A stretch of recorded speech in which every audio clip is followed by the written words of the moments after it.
Sa puntong ito, makakausap naman natin si Attorney Jacqueline Digia, tagapagsalita ng Commission on Human Rights. Magandang umaga po, Attorney Digia. Magandang umaga at sa ating mga tagapanood. Yes, Attorney, we just interviewed yung head ng IAS, no? Internal Affairs Attorney Triambulo. Wala raw basehan para sampahan ng reklamong administratibo ang commander at mga tauhan ng Manila Police District Station 1. Ano pong reaction niyo doon? Well, lang natin kung ano yung findings ng IAS. However, tulad na nasabi nila, ay pinapaubayan nila sa ombudsman yung pag-iimbestiga nung kaso na ito. At we hope that because they have mentioned that they have not proceeded to conduct a thorough investigation because of having learned that it was endorsed already to the ombudsman, we hope that this report will therefore have no bearing on the investigation being conducted by the Ombudsman because it came from the words itself of IAS that it did not proceed with a thorough investigation anymore. Okay, handa ba kayong iharap yung source ninyo para igit na may mga pang-aabuso sa umunoy sikretong selda? Opo, patuloy po na nag-iimbestiga ang CHR at tulad po ng banggit namin ay meron po kaming mga hawak na sworn statements galing po sa mga tao na nadetena doon at nag-allege mga po ng mga irregularidad doon sa pasilidad na iyon at gayon din yung mga ibang tao na nanggaling na po doon.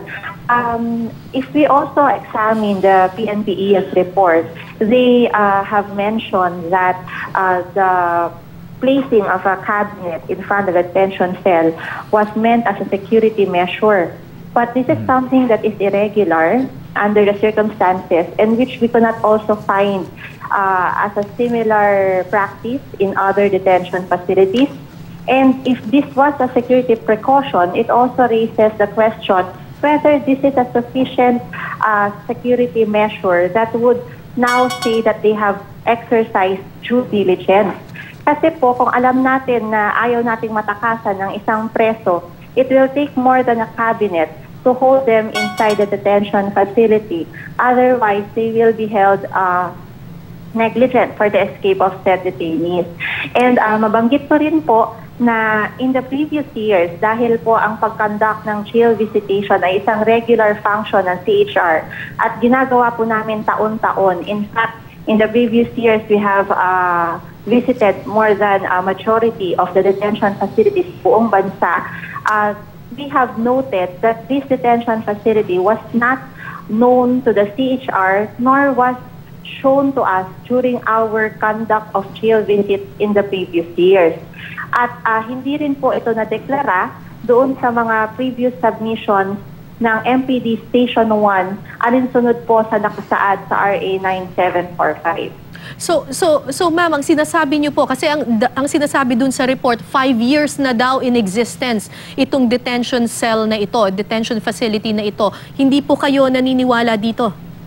Nakapanayan po namin ang NCR Regional Office ng CHR na siyang may jurisdiction para gumawa ng pagbibisita sa lahat ng mga piitan dito sa NCR at ayon sa kanila, iyon po ang unang pagkakataon na kanila pong nakita iyang detention facility na iyan. Kung meron pong ganitong pasilidad for the past 5 years, ay dapat po ipinakita nila ito sa aming mga investigador noong mga nakaraang taon para po nagkaroon po ng assumption na ito po ay part of their detention facilities within the police station. Mm-hmm. At yung sinasabi po nila na nabibisita naman daw po kasi ng mga relatives itong mga nakakulong doon, therefore hindi ito sekreto?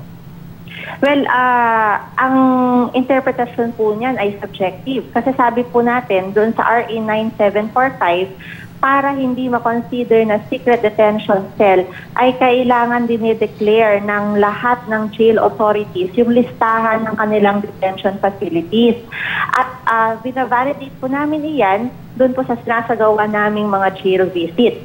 At tinanong ko nga po ang NCR office namin at napag-alaman po namin na nung nakaraang mga taon, hindi po iyan nadeklara at hindi rin po namin iyan nakita sa aming sinasagawang mga jail visit.